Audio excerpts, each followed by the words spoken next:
Keluaran 19. Tuhan menampakkan diri di Gunung Sinai.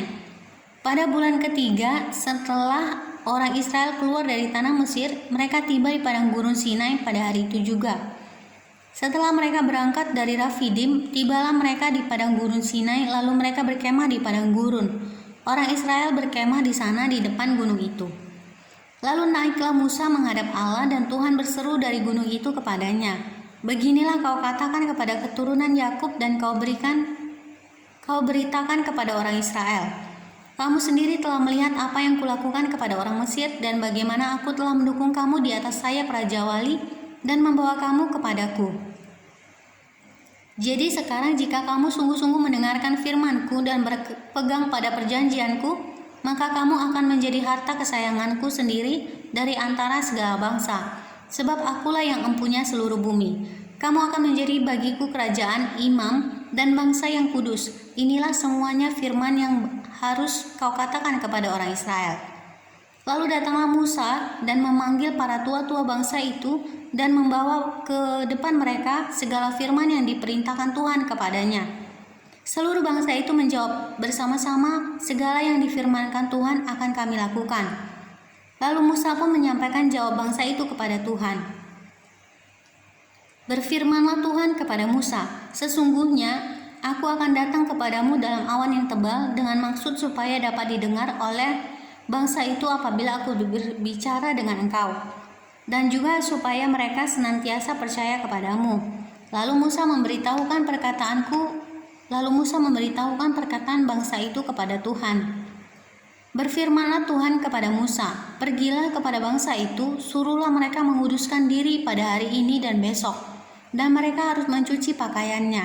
Menjelang hari ketiga mereka harus bersiap, sebab pada hari ketiga Tuhan akan turun di depan mata seluruh bangsa itu di Gunung Sinai. Sebab itu haruslah engkau memasang batas bagi bangsa itu berkeliling sambil berkata, 'Jagalah baik-baik, jangan kamu mendaki gunung itu atau kena kepada kakinya, sebab siapapun yang kena kepada gunung itu pastilah ia dihukum mati. Tangan seorang pun tidak boleh merabanya, sebab pastilah ia dilempari dengan batu atau dipanahi sampai mati, baik binatang baik manusia. Ia tidak akan dibiarkan hidup. Hanya apabila sangkakala berbunyi panjang, barulah mereka boleh mendaki gunung itu.' Lalu turunlah Musa dari gunung mendapatkan bangsa itu. Disuruhnyalah bangsa itu menguduskan diri, dan mereka pun mencuci pakaiannya. Maka kata Musa kepada bangsa itu, 'Bersiaplah menjelang hari yang ketiga, dan janganlah kamu bersetubuh dengan perempuan.' Dan terjadilah pada hari ketiga, pada waktu terbit fajar, ada guru dan kilat dan awan padat di atas gunung, dan bunyi sangkakala yang sangat keras sehingga gemetarlah seluruh bangsa yang ada di perkemahan.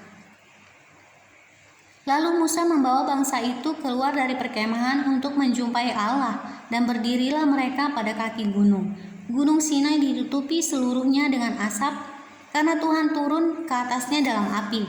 Asapnya membubung seperti asap dari dapur, dan seluruh gunung itu gemetar sangat. Bunyi sangkakala kian lama kian keras. Berbicaralah Musa, lalu Allah menjawabnya dalam guru. Lalu turunlah Tuhan ke atas gunung Sinai, ke atas puncak gunung itu.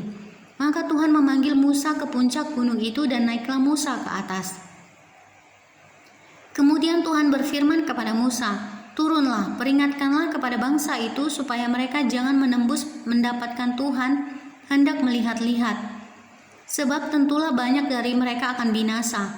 Juga para imam yang datang mendekat kepada Tuhan haruslah menguduskan dirinya, supaya Tuhan jangan melanda mereka." Lalu berkatalah Musa kepada Tuhan, "Tidak akan mungkin bangsa itu mendaki gunung Sinai ini, sebab engkau sendiri telah memperingatkan kepada kami demikian. Pasanglah batas sekeliling gunung itu dan nyatakanlah itu kudus." Lalu Tuhan berfirman kepadanya, "Pergilah, turunlah, kemudian naiklah pula engkau beserta Harun, tetapi para imam dan rakyat tidak boleh menembus untuk mendaki menghadap Tuhan, supaya mereka jangan dilandanya." Lalu turunlah Musa mendapatkan bangsa itu dan menyatakan hal itu kepada mereka.